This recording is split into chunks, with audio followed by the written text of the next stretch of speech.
Assalamualaikum warahmatullahi wabarakatuh. Ketemu lagi dengan saya Nur Arifin Mustafa dari SMK Negeri 1 Tonjong.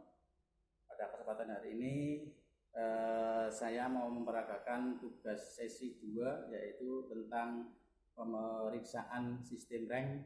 Jadi untuk sistem rem itu ada dua macam, yaitu rem hidrolik dan rem mekanis nanti yang akan kita peragakan.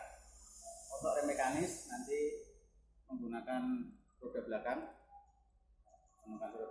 dan untuk rem hidrolisnya nanti menggunakan rem depan.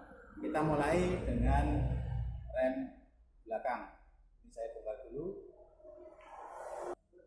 Oke, ini untuk roda belakang sudah dilepas, maka kita lakukan pemeriksaan untuk rem. Ya, di roda belakang dia menggunakan rem tromol, jadi mekanismenya juga mekanis. Untuk rem tromol yang kita periksa pertama adalah diameter dari tromolnya kita ukur. Ya. Sebelum kita ukur, kita bersihkan dulu menggunakan kita amplas dulu untuk menghilangkan debu-debu yang ada.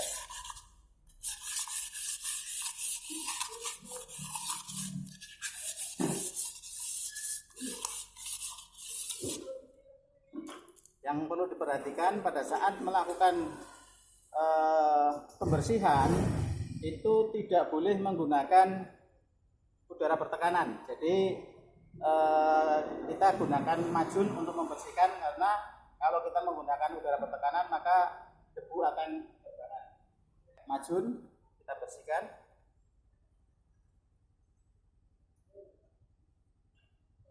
Ya, setelah bersih, ini untuk kampas juga kita bersihkan, kita amplas.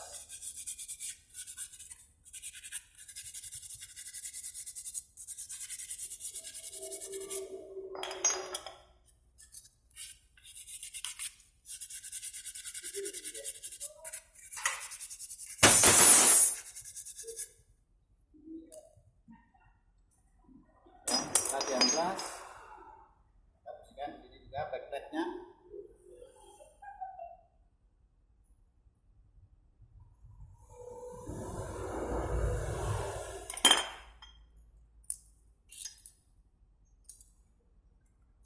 Untuk diameter kita ukur.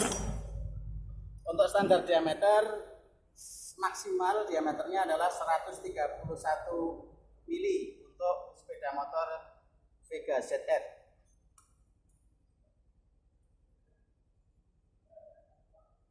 Kita ukur di sini, terukur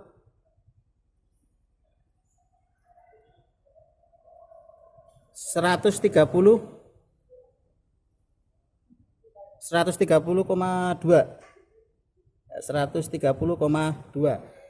Untuk limitnya maksimalnya adalah 131. Jadi untuk tromol masih bisa digunakan karena masih di bawah maksimal. Terus pemeriksaan selanjutnya adalah ketebalan kampas. Ya, ketebalan kampas untuk bagian yang merenggang itu kita ukur, limitnya adalah 2 mili. Ya, kita ukur menggunakan jangka sorong juga. Ya. Terukur 3,5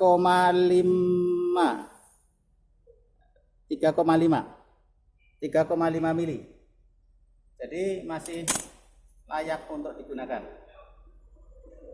Terus selanjutnya adalah pegas pengembali. Ini juga kita periksa, ya, apakah dia berubah bentuk atau tidak. Kalau kita perhatikan di sini, pegas pengembali ini masih bagus, jadi masih kita gunakan kembali. Terus selanjutnya backplate ini juga kita periksa apakah ada keretakan atau kerusakan di sini. Ya, masih bagus juga. Terus di sini asnya pergerakan as itu kita gerakkan, dia harus berjalan dengan lancar. Ini agak agak seret, jadi kita bongkar, kita bersihkan dalamnya. asnya sudah terlepas ya, dan tuasnya atau levernya dia juga sudah terlepas. Nah, ini kita bersihkan bagian dalam. Nah, kita semprot pakai ini.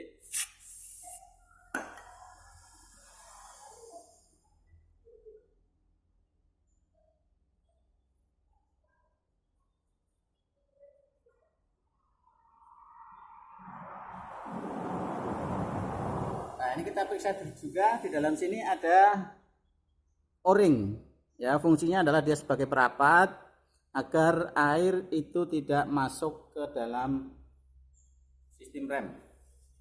Dan juga ini asnya kita bersihkan di sini, kita semprot.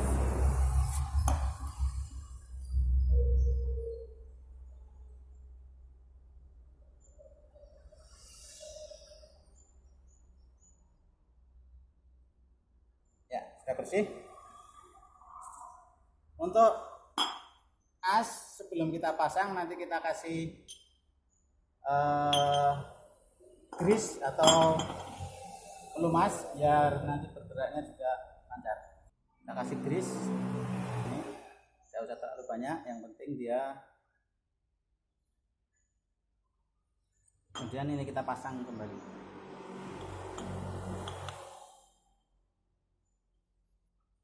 Ya, harus bergerak dengan baik. Ini untuk indikator keausan ketebalan kampas rem. Jadi kita pasang, di sini ada pennya, posisinya pas ini. Ini untuk levernya atau tuasnya.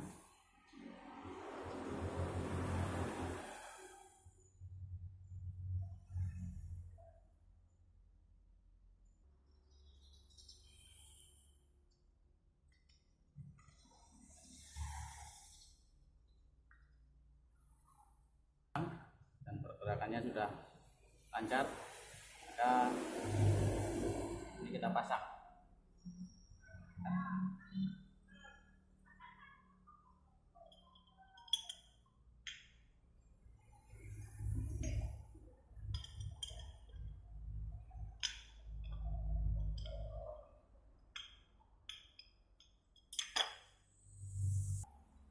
Ya, ini kampas sudah terpasang pada backlight.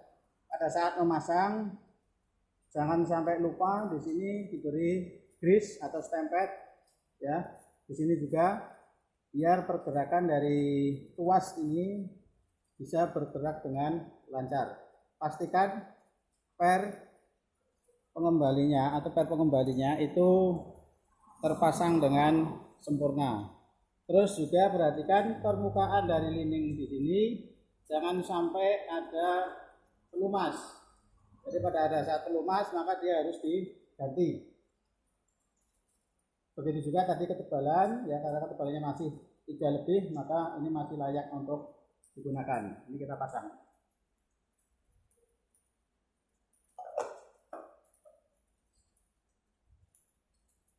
Oke, selanjutnya ini roda sudah terpasang.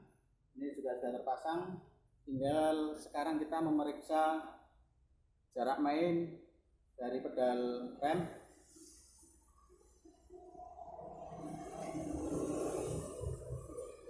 Untuk jarak main pedal rem standarnya adalah 20 sampai 30 mm. Ya, sini.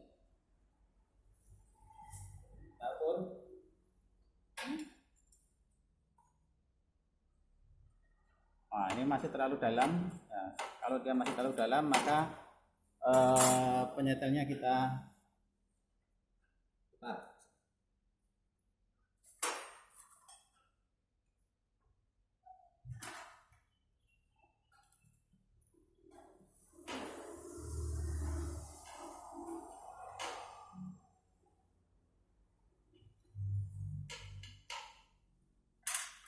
Kembali.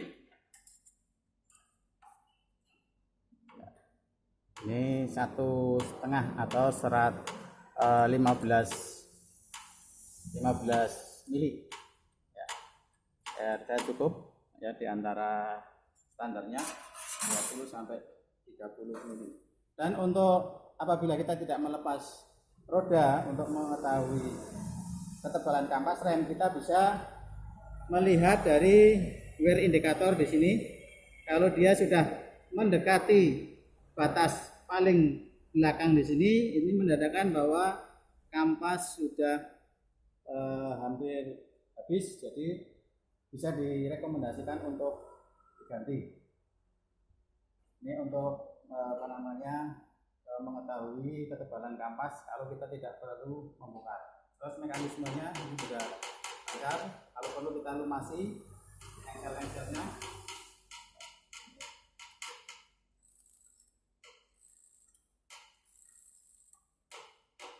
Ini masih bagus. Itu untuk rem belakang. Oke, untuk selanjutnya kita melakukan pemeriksaan untuk rem hidrolis, yaitu rem depan. Ya, yang perlu kita lakukan pemeriksaan untuk rem hidrolis itu yang pertama adalah ketinggian dari permukaan minyak rem.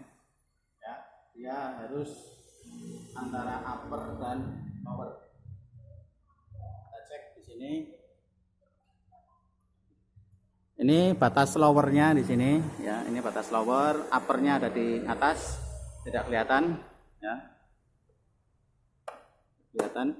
Nah, ini untuk minyak remnya itu masih di atas lower jauh, enggak kelihatan permukaannya dan masih kelihatan jernih, jadi masih layak untuk digunakan. Selanjutnya adalah saluran, ya. Saluran ini kita periksa juga. Sini tidak ada keretakan dan tidak ada kebocoran. Ya. Selanjutnya adalah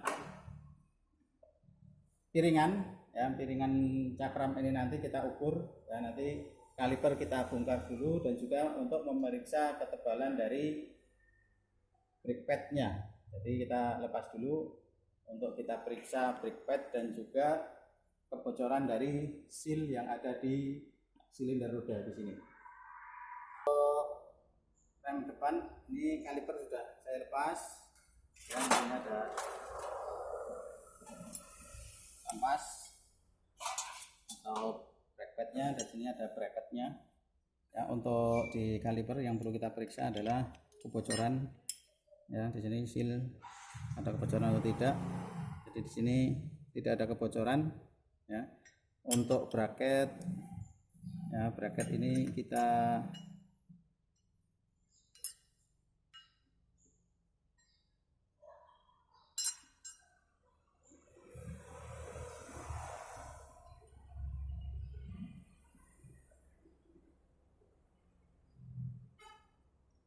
coba, kita pastikan dia harus bisa bergerak dengan lancar.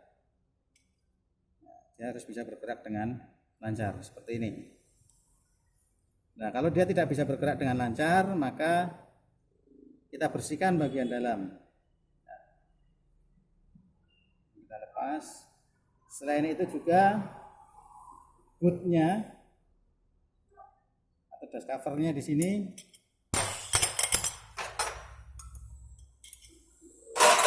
Dust cover kita periksa juga apakah dia sobek.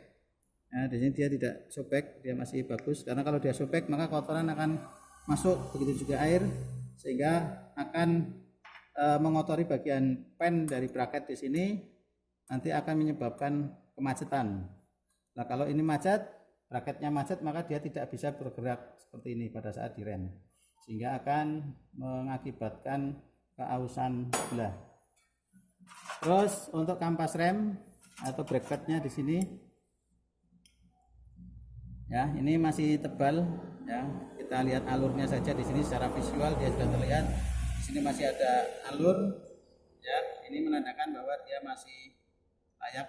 Seandainya dilakukan pengukuran maka kita ukur, ya. Saya pakai ini, kalau bisa pakai jangka sorong. Terus di sini juga ada indikator. Dia masih jauh dari indikator, ya. Pada saat indikator ini sudah mengenai piringan, maka nanti harus kita ganti atau menandakan kampas ini sudah habis. Selanjutnya adalah kita ukur ketebalan dari listrik.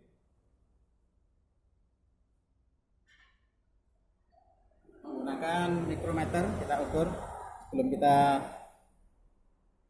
gunakan, kita kalibrasi dulu. Ya, dia sudah 0.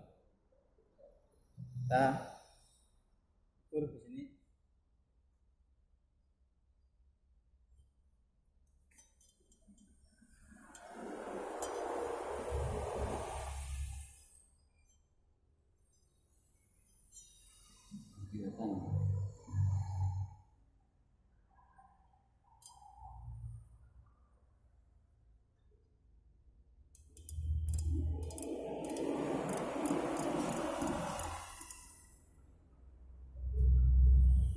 Agak sini ya kelihatan, di situ terbaca. Kita ulangi.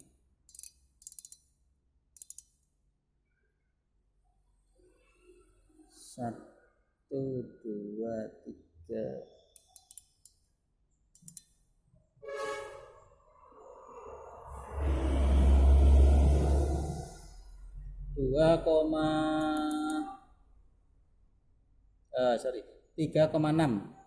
3,06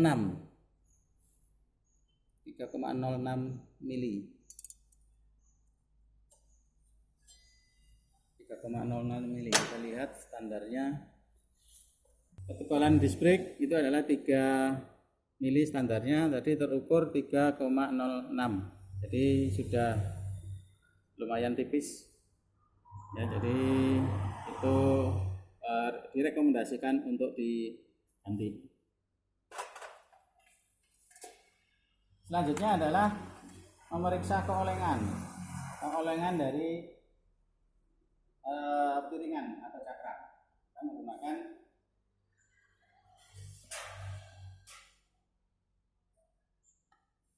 Oke, untuk pengukuran selanjutnya yaitu kita mengukur disc brake-nya. Jadi kita menggunakan dial indikator, ya, kita pasang, dan itu posisinya sudah 0, ya. Posisinya sudah 0, terus kita putar.